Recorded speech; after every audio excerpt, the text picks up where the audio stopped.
He created the strength of movement in the hand or writer. After creation, firstly, of an attribute named strength. Secondly, after creation, in his mind a firm determination. And thirdly, after creation, owing to this determination in mind, understanding. And fourthly, knowledge of cognition. When these four matters subservient to fate, from the unseen world appear in the body of a man, the inhabitants of the world know it. But before it remains hidden in the unseen world, then the inhabitants of this world say, "O man, you have moved, you have thrown arrows, you have ridden." But proclamation comes from behind the screen. When you have thrown arrows, you have not thrown them. It is God who has thrown them. When you fought, you have not fought. It is God who have fought with them. God will punish them through your hands.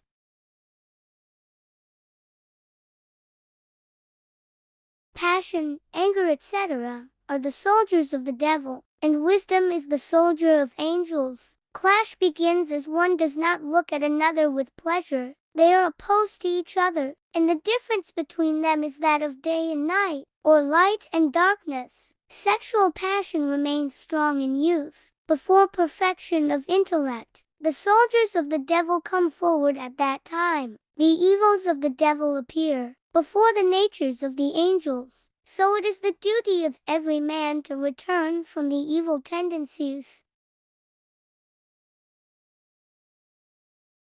A physician thinks that a certain patient will die and no medicine will bring his cure. He thinks of another patient who will be cured, but it is seen that the former patient has recovered, and the latter has died. This is the mystery of God, and outside the scope of the knowledge of man. The salvation and success in the next world is just like that. They have got secret causes outside human knowledge. For this reason, we should forgive the guilty and not express anger. Patience is an attribute of man only. In angels, birds and beasts have no such attribute. An angel has got no necessity of patience, as he has got no nature of evil. Lower animals are guided by instincts and greed. Man has got animal propensities in his infancy. Then he feels greed for food, then desire for plays and sports, then desire for marriage comes. At first he has got no power for patience. Then after dawn of intellect clashes begin, and at that time patience is necessary. At the time of maturity he is placed under to angels. One shows him the path of guidance, and another gives his strength. By these two angels, he is raised from a lower animal to the rank of a man. Lower animal is guided by present happiness. Man knows by the light of guidance that he will suffer in the end if guided by low desires. But that is not even sufficient to remove evils. It will be impossible to keep the cup empty either of water or of air, so also the case with mind. It is engaged always with religious thoughts and actions. It becomes free from the influence of devil or devilish tendencies. One should have knowledge that whatever is in the universe comes from God and his gifts. If any gift comes from the king, and if anybody feels that there is kindness of his minister therein, it is setting up partnership in the gift, and thus enjoyment will be divided. Although the gift comes through his minister, and in black and white, here the paper and the ink are not entitled to have gratefulness, as they are only mediums and not the source of the gift. They have no power and are guided by the king. In case of gratefulness there are rewards. In case of sorrows and difficulties, there are sins on the part of the pious. Why will it not be sin when complaint is made against God's actions? Take an illustration. A certain king sent to his servant one conveyance, one dress and some cash money with the subject that he would come to him from a distance using all these things.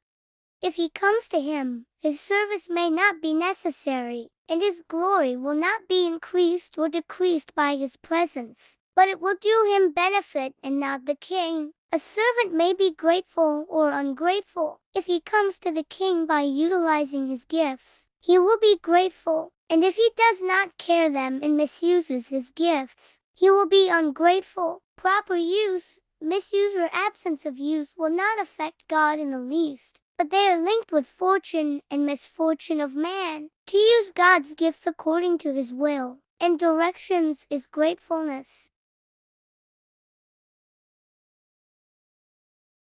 Your knowledge, your strength, your power, your actions, and movements are all his works, and he divided the management in the best possible manner. Actions of man flow from them, but you see that you are free to do whatever you like, and that the spiritual and unseen world has got no hand in the matter. If you entertain such idea in your mind, you become just like a boy who looks to the movement of toys, and praises the toys for their movements. The man who makes the toys move stays behind the screen, outside the view of the boy who sees that the toys dance, stand and sit. The wise man understands that the toys are only plays of the real man behind the screen. Similar is the case with the people of the world who are like toys. Before the wise or before those who are beloved of God, they can see the thin thread that is conjoined to men of the work, and that is not visible to the naked eye. Then the threads have been placed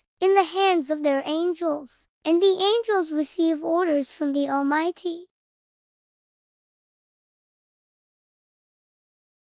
Question: what is the reason that wealth, honor, relatives, and name and fame are necessary for a man to get happiness in the next world? Answer: these are like the wings of a bird to fly to the destination. A poor man is sometimes unable to gain perfection. He is just like a warrior who runs to fight without arms, or like a bird of prey which roams to catch prey without wings. For this reason, the prophet said, "How good is lawful wealth for a pious man." He also said, "How good is the help of wealth for God-fear." Why will it not be good when a great deal of time is spent in search of wealth, dress, house and subsistence? Unless there is wealth, many troubles keep such a man away from zikr and fikr. He is also deprived of the merits of pilgrimage, zakat, and charities. Wealth has got benefits as well as dangers. It is like a snake which has got jewel in its forehead as well as poison. The snake man saves himself from its poison and takes out its jewel from it. Who knows how to take its jewel? Snake is a good thing for him, but it is dangerous to others who catch it. He who dives an ocean to call its jewels and emeralds from its bottom knows how to save himself. He who does not know the modes of diving and swimming will destroy himself. Similar is the case with wealth. To him who knows its use, it is a gift, and to him who misuses it, it is a danger. For the above reason, God termed wealth as care, or a good thing. Similar is the case with name, fame, honor, wives, children and relatives.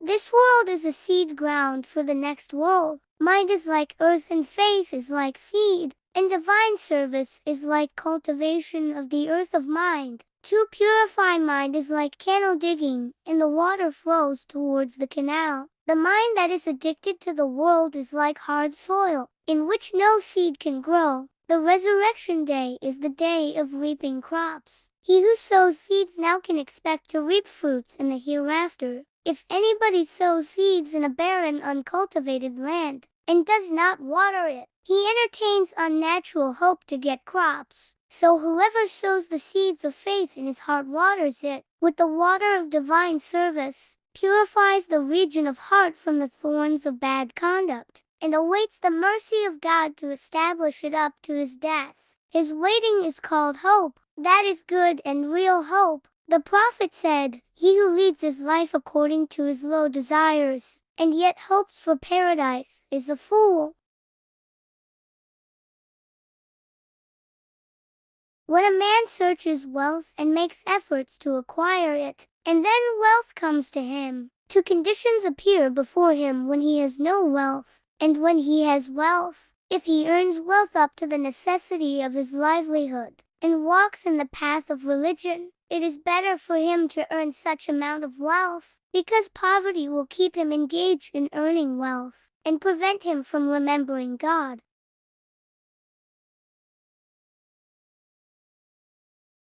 If a slave begs of others, he dishonors his master. Similarly, if a slave of God begs of others, he defames God, and for this reason begging is unlawful. The second reason is that by begging one introduces himself as worthless before others. The second reason is that by begging one introduces himself as worthless before others. To humble oneself before anybody other than God is not the duty of a believer. Others also stand in need of God like him. So if one is to beg, he must beg of his master and not of slaves. The third reason is that the beggar puts him to shame and difficulty from whom something is begged of.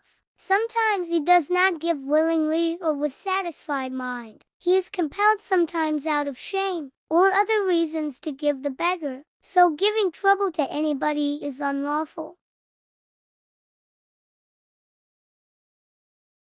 Now the question of freedom of will comes to you. You may question, how can you say that everything comes from God? One man supplies you provision according to his wish. He may give it to you or may not give. He may kill you or not kill. How can you not fear him? The answer is that the weak people commit these mistakes, as do the ants. An ant sees the writing by the pen on the paper. It also sees that the front portion of the pen is making the pages black. The ant thinks that the pen is making the white paper black through mistake. It is the mistake of its sight. So is the mistake of one whose breast has not been expanded by the light of God. He does not see the ultimate cause of all causes, who is God. So he sees the writer as the agent of writing. This is extreme foolishness. Those who are experienced in spiritual things and whose inner light has been enkindled understand that God gave every atom of the heavens and earth power of speech with which they speak, and they have got such tongue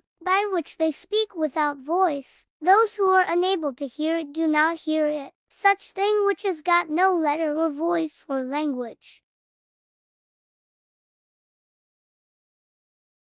It is reported that a man of world renunciation left villages and towns, and wished to stay over hillocks and mountains for a week, and said, I will not seek food from anybody until my Lord supplied it. When he stayed there for 7 days, he was about to die for want of food, but still it did not come to him. Then he said, O my Lord, if you want me to live, send me such food as can keep me alive, or else take my life to thee. Then God revealed to the prophet of that time, Tell him by my honor, I will not give you food, till he return to inhabited places, and keep company with men. Then he entered a town and kept company with men, who took food for him and drink. He thus saved his life, but doubt arose in his mind. God sent him a voice from heaven, You have wished that you would change my law by your world renunciation. You do not know that whatever I give to my servants as food, I consider it more proper to give it through the hands of my servants. So to give up the means of sustenance is go against the natural law of God, and hence it is contrary to the established laws of nature. Prophet said, a man will be questioned 3 things. If he moves his body to do an action, first question, how have you done it? Second question, why have you done it? Third question, for whom have you done it? You should have done every act for the sake of Allah.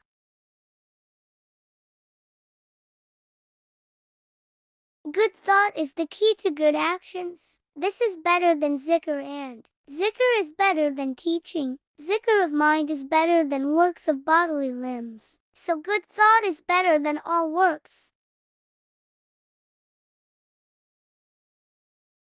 Knowledge and wisdom remain with soul even after death. Death means that all the limbs of the body become disobedient to soul. By death, sense of happiness and sorrows remains on soul. Since its creation, it is eternal although it is created.